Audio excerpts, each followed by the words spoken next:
Hello everyone, myself Shailesh Rahane and I welcome you all on behalf of Saraswat International Academy. Students, today we will learn chapter number 9, that is working with array and string. In last session we learned inheritance concept. Now student, in this session we are going to learn about array. So let's start it.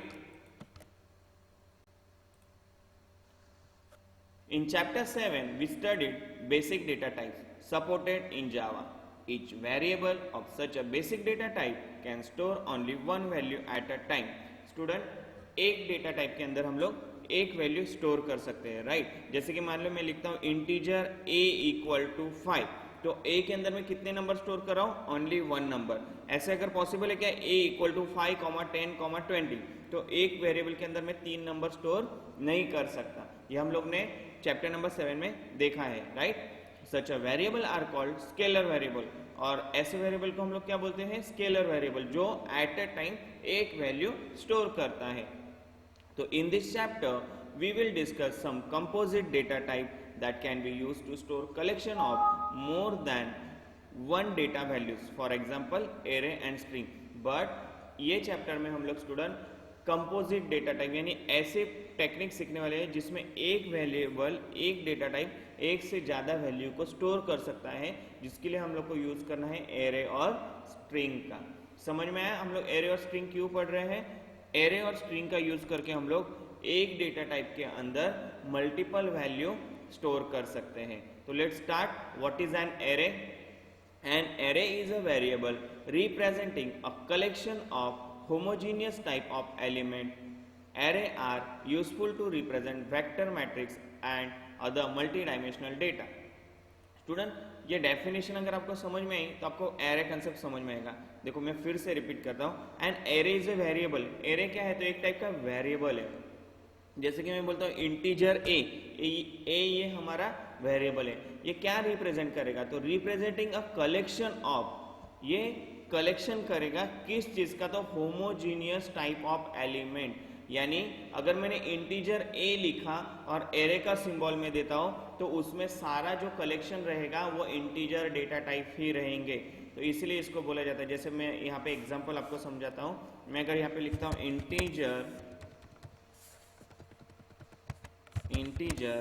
ए और इसको हम लोग बोलते हैं student array. ये जो symbol है square bracket open close, इसको बोलते हैं हम लोग एरे. और यहाँ पे अगर मैं 3 वैल्यू स्टोर करता हूँ 10, 20,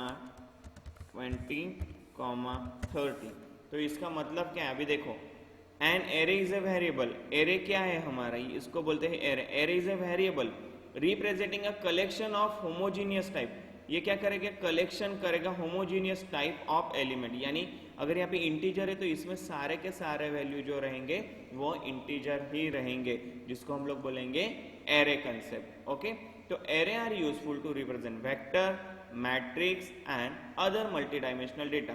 अब ये जो है स्टूडेंट, इसको हम लोग वेक्टर बोलते हैं. और मैट्रिक्स कंसेप्ट कैसा होगा? तो यहाँ पे मैं देखो रिप्रेजेंट करता हूँ 10, 20, 30, 40, 50, 60. ये अभी हम लोग का 2/3 का मैट्रिक्स रेडी है, राइट? तो इस तरीके से स्टूडेंट ये मैट्रिक्स, मल्टी डायमेंशनल डेटा के एग्जांपल भी हम लोग देखेंगे आगे. Vector is a one dimensional data. Vector में जो स्टोर होता है डेटा वो वन डायमेंशनल है. क्यों?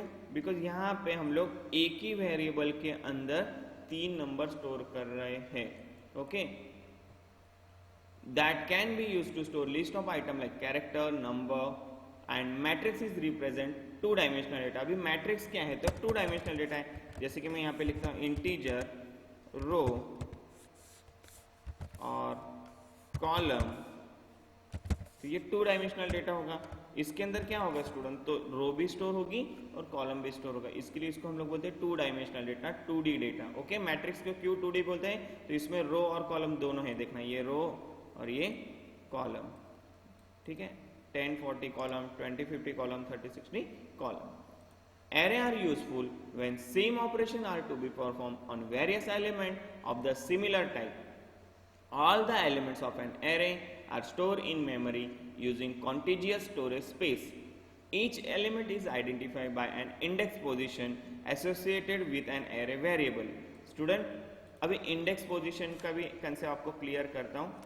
देखो यहाँ पे अगर मैंने वैल्यू स्टोर की है 10, 12, 20, मान लो ये नंबर है, इसको मैं चेंज करता हूँ. अभी स्टूडेंट यहाँ पे कंसेप्ट समझना. Array are useful when same operation are to be perform various element. Array हम लोग कब यूज करते हैं? जब भी सेम ऑपरेशन हमें परफॉर्म करना है अलग अलग वैल्यू पे और सिमिलर टाइप, यानी अगर 10, 20, 30, 40 ये कहते हैं, ये सब एक ही डेटा टाइप है, सिमिलर टाइप है ये सारे, राइट, इंटीजर वैल्यू है. तो इसमें सेम ऑपरेशन परफॉर्म करना है तब हम लोग एरे का यूज करते हैं. All the elements of an array are stored in memory using contiguous storage space. Contiguous storage space यानी क्या स्टूडेंट? एक के बाद एक ये एक इंडेक्स पोजीशन पे स्टोर किया जाता है, इसकी एक सीक्वेंस बनती है. तो वो सीक्वेंस क्या फॉर्मेट में रहेगी? तो each element is identified by an index position associated with an array variable. अब इंडेक्स पोजीशन यानी student keep in mind one very important thing, array is always start from 0 position. This is the very important point, right? Then next position is 1, 2, then 3 and then 4.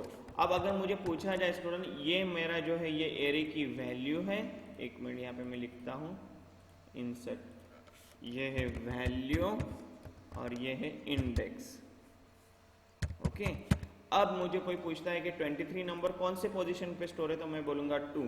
24 number कौन से position पे है array के, तो मैं बोलूंगा 4. 12 number array के कौन से पोजीशन पे है, तो मैं बोलूंगा 0. तो array is always start from 0 index position. अब मैं बोलूंगा कि एरे की साइज क्या है, तो मैं बोलूंगा 4 नहीं बोलना है, फिर हमें 0 कंसिडर करके बोलना है 5.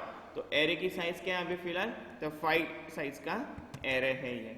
ओके स्टूडेंट, समझ में आया कंसेप्ट? ओके, आगे बढ़ते हैं. In Java, array is an object used to manage list of items. Creating an array is two-step process. Declare an array object, create an array object. An array object can be associated in two ways, using new operator and specifying the size, or directly initializing the content of array. तो student ये सारे चीजें हम लोग practically देखेंगे तो आपको और अच्छे से समझ में आएगा. अब यहाँ पे स्टार्टिंग में हमें देखना है 1D एरे. 1 डायमेंशनल एरे यानी क्या? तो array with single dimension is known as 1D array. एक डायमेंशन में जो रहेगा उसको हम लोग बोलते हैं 1D array. For example 1D array का एग्जांपल याद रखना स्टूडेंट, वेक्टर है, ये बोर्ड एग्जाम में पूछा जाता है काफी time. which can be seen as a collection of one or more scalable variable. Instead of declaring individual variable like marks 1, marks 2, marks 3, marks 4, marks 5, we can declare array of marks 5. अगर मान लो हम लोग integer से use कर रहे हैं तो integer marks 1, integer marks 2 ऐसे हम लोग लिखेंगे, राइट. बट अगर एरे का अगर हम लोग यूज करते हैं तो वहाँ पे हम लोग सिंपली लिख सकते हैं इंटीजर एरे मार्क्स 5. तो यहाँ पे 5 लिखा है यानी 5 वैल्यू इसके अंदर हम लोग स्टोर कर सकते हैं. देखो यहाँ पे बताया उन्होंने. अब यहाँ पे अगर इंटीजर मार्क्स 5 तो यहाँ पे डिक्लेयर एरे ऑब्जेक्ट. बट मैं अगर लिखता हूँ marks equal to new int 5 यानी यहाँ पे क्रिएट एन एरे ऑब्जेक्ट. इसको मैं दूसरे वे से बोलूँ, इजी वे से, तो आपको स्टूडेंट ये याद रख सकते हैं. आप देखो integer marks square bracket open close equal to new int 5 यानी ये मार्क्स के अंदर टोटल कितने वेरिएबल में स्टोर कर सकता हूँ, तो 5 वैल्यू में स्टोर कर सकता हूँ. Okay student. और यहाँ पे और एक चीज, जैसे कि इंटीजर का अगर डेटा टाइप है तो वो वैल्यू कितनी स्टोर करता है, तो 4 बाइट. एक वैल्यू स्टोर करने के लिए उसको 4 बाइट लगते हैं. अभी हम लोग यहाँ पे कितने वैल्यू स्टोर करने वाले हैं, तो 5 वैल्यू. तो 5 into 4 द 20 बाइट्स उसको टोटल मेमोरी लगेगी जिसके अंदर ये वैल्यू स्टोर होंगे. मार्क्स नाम का जो एरे है उसको टोटल कितनी मेमोरी एलोकेट होगी, तो 20 बाइट्स. क्यों स्टूडेंट, तो इंटीजर एक वैल्यू स्टोर करने के लिए 4 बाइट यूज करता है. यहाँ पे 5 नंबर स्टोर करनी है तो 20 बाइट्स मेमोरी उसको यूज करनी होगी. Okay student. Now next, to refer an element of an array we use index of subscript in square bracket after array variable name as shown in figure 9.1. Index specifies the position of an element in an array. For example student, यहाँ पे आप ये example समझ लो, आपको array और easy लगेगा. जैसे कि इंटीजर मार्क्स इक्वल टू, यहाँ पे साइज नहीं दी, डायरेक्ट नंबर असाइन कर दिया. तो कितने नंबर है, तो 1 2 3 4 5, राइट. तो 5 नंबर हम लोग ने मार्क्स नाम के एरे के अंदर स्टोर किए हैं. तो ये उसका रेफरेंस एलिमेंट है. मार्क्स 0 के अंदर कौन सा नंबर है 90। अभी यहाँ पे 0 क्यों, because I already said that कि array index is always start from 0 position. So 0 position पे 19, 1 पोजिशन पे 60, 2 पोजिशन पे 70, 3rd पोजिशन पे 65, 4th पोजिशन पे 80। So in figure 9.1, the array variable marks has an index value from 0 to 4. Here marks of 0 refers to the first element and marks of 4 refers to the last element. 0 यानी first element, 4 यानी last element. As explained in chapter 8, an object is reference variable. Array being an object in Java. Array name is also reference variable. It contains reference to memory location where the array elements are stored. So an array is an object, so its elements are initialized with default values. Figure 9.2 student ये programme है, हम लोग इसको यहाँ पे भी देखेंगे और फिर इसका प्रैक्टिकल भी करेंगे। देखो यहाँ पे एक प्रोग्राम एरे नाम का एक प्रोग्राम बनाया गया है, मेन फंक्शन डिक्लेयर किया, फिर integer marks equal to new int 7, 7 value ये मार्क्स नाम के वेरिएबल के अंदर हमें स्टोर करनी है। तो यहाँ पे एक लूप लगाया गया है जो 0 से लेस देन 7 यानी 6 तक चलेगा, पर 0 कंसीडर करके टोटल वैल्यू कितनी स्टोर होगी उसमें 7 वैल्यू, राइट। और इस system dot out dot println marks of i is marks of i. तो इस हिसाब से स्टूडेंट फिलहाल अभी इसके अंदर कोई भी वैल्यू नहीं है, तो वो क्या करेगा 0 इज 1, 1 पे कौन सी वैल्यू है 2 पे कौन सी, इस तरीके से ये आउटपुट देगा। तो फिलहाल ये प्रोग्राम देखते हैं practically.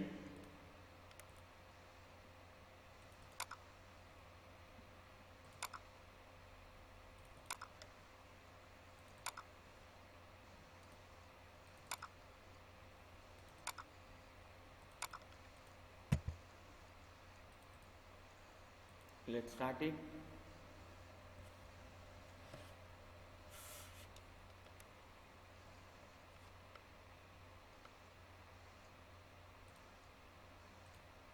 Okay. Class array1. After that, public static void main string argument.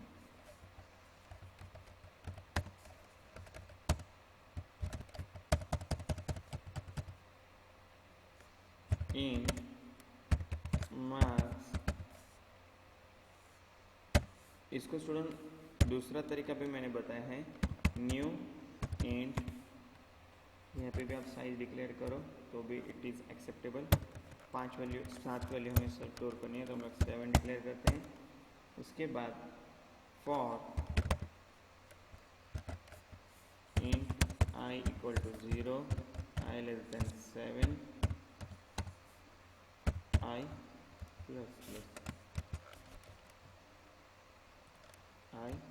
Plus plus, right. After that यहाँ पे student system dot out dot println, अब यहाँ पे लिख सकते हो, पहले डबल कोट में आपको डिस्प्ले करना है तो मार्क्स ब्रैकेट ओपन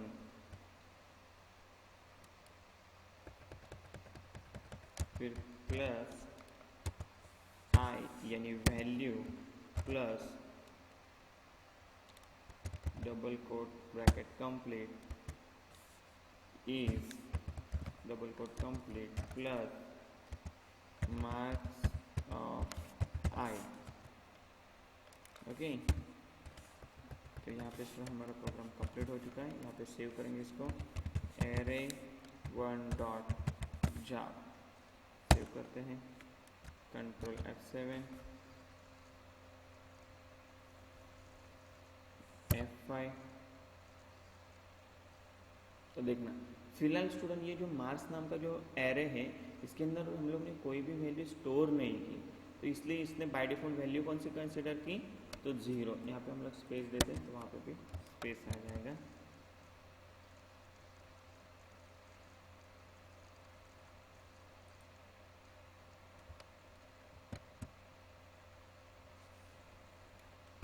ओके, तो देखना मार्क्स 0 पे भी 0 वैल्यू, 1 पे भी 0, ऐसे कंप्लीट टोटल ये 7 वैल्यू है 0 से लेकर 6, तो यहाँ पे 0 वैल्यू ही स्टोर हो चुके हैं, राइट। अगर मान लो कि इसके अंदर मेरे को अभी 7 वैल्यू स्टोर करने हैं, तो ये प्रोग्राम को मैं किस तरीके से लिखूंगा student? Don't do anything, just here in curly bracket right 10, 20, 30, 40, 50, 60, 70, okay. और यहाँ पे सेमीकोलन दे दो, कंट्रोल एस, कंट्रोल F7 और F5 करो, तो देखना 0 पे 10, 1 पे 20, 2 पे 30, 3 पे 40, 4 पे 50, 5 पे 60, 6 पे 70। समझ में आ रहा है स्टूडेंट जो मेरे को बोलना है वो?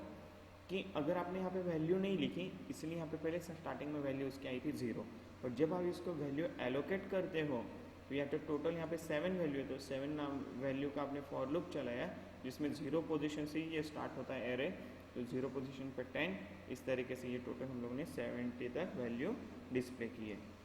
नाउ इन योर दर्पण page number 261 there is one more program that we are going to do now. The program name is different ways to create and initialize array object. तो स्टार्ट करते हैं नया प्रोग्राम स्टूडेंट। यहाँ पे class array2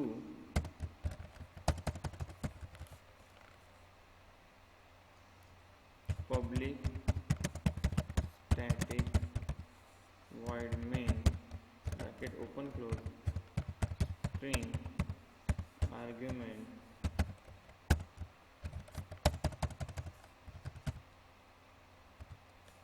integer marks 1 bracket open close equal to new int, और यहाँ पे size देता हूँ मैं 3, ओके। फिर मैं लिखता हूँ int marks2। अच्छा, एक बार उन्होंने यहाँ पे marks2 के लिए भी मैं लिखता हूँ, कोई भी वैल्यू नहीं है उसमें, न्यू int 3, फिर लिखते हैं इंटीजर marks3 न्यू int 3, फिर लिखते हैं इंटीजर marks4 न्यू int 4, फिर लिखते हैं integer marks5 equal to new int।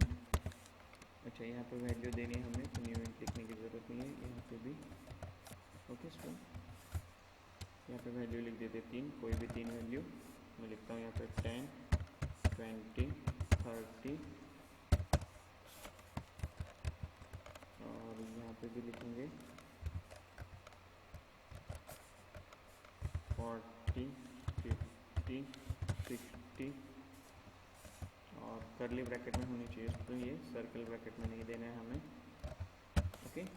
After that यहाँ पे मैं लिखता हूँ system dot out dot println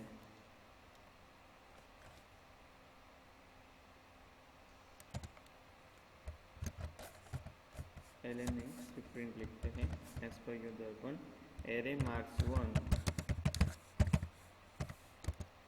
/t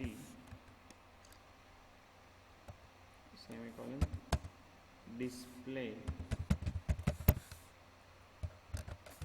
यहाँ पे लिखेंगे mark1.3, और इस तरीके से स्टूडेंट हम लोग पांचों इंटीजर वैल्यू के लिए, एरे वैल्यू के लिए ये प्रोग्राम लिखेंगे, ओके। 1 2 3 4। अभी यहाँ पे ये सेकंड एरे का है, ठीक है। marks2 यहाँ पे भी पास होगा सेकंड वेरिएबल, यहाँ पे थर्ड वेरिएबल के लिए है, यहाँ पे पास होगा थर्ड वेरिएबल, ये फोर्थ वेरिएबल के लिए है, पास होगा फोर्थ वेरिएबल, ये फिफ्थ वेरिएबल के लिए है, यहाँ पे पास होगा फिफ्थ वेरिएबल, और हर एक में जो वैल्यू पास हो रहे स्टूडेंट वो हम लोग के 3 ही वैल्यू पास हो रहे हैं। और यहाँ पे मैं एक मेथड बनाता हूँ मेन फंक्शन के बाहर स्टैटिक नाम की static void display bracket open close int array comma int size. यानी यहाँ पे स्टूडेंट आप देख सकते हो कि दो वेरिएबल हम लोग पास कर रहे हैं, एक एरे नाम का, जैसे मार्क्स 1 है तो ये हमारा एरे है, और 3 जो है ये इसकी साइज है, इसी हिसाब से हम लोग इसको सेंड कर रहे हैं।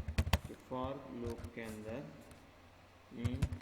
i equal to 0, i less than size, i plus plus.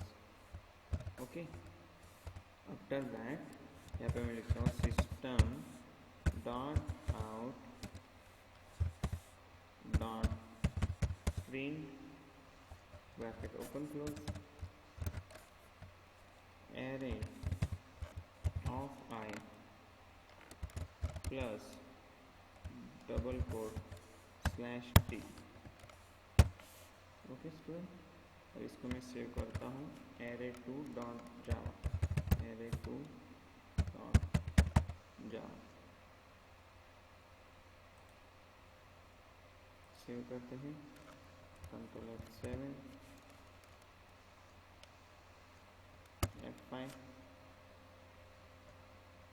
अच्छा, यहाँ पे हम लोग को प्रिंट लिखना है, यहाँ पे प्रिंट एलन नहीं लिखना है।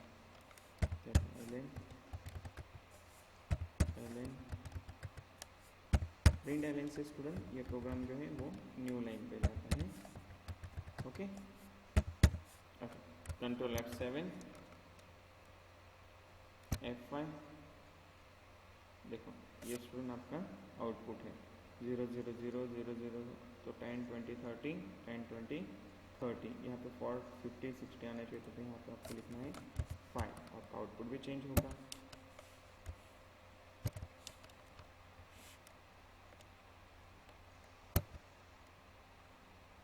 ओके, यहाँ पे एलन लिखने की जरूरत नहीं है, नेक्स्ट टाइम से बराबर आएगा।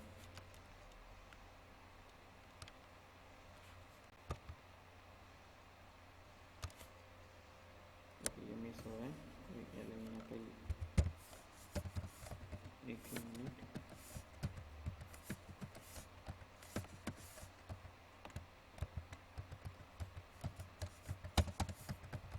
यहाँ से हम लोग एलन हटा रहे हैं और यहाँ पे एलन हम लोग लिखते हैं। तो यहाँ पे हर लाइन कंप्लीट होने के बाद जैसे आपके दर्पण में दिया है वैसे ही आउटपुट आपको मिलेगा। 0 0 के बाद तो यहाँ पे एक काम करेंगे, ये कंप्लीट होता है, इसके बाद सिर्फ एक मैसेज देंगे system dot out dot println. इसमें कुछ लिखना नहीं है हमें, जस्ट ब्लैंक न्यू लाइन के लिए तो एग्जीक्यूट करते हैं और रखा। ठीक है, जैसे आपके दर्पण में दिया स्टूडेंट वैसे आउटपुट आपको मिलेगा। यहाँ पे समझ में आया program? Okay, so here today we will stop. In next session we will learn new program. So thank you students, have a good day.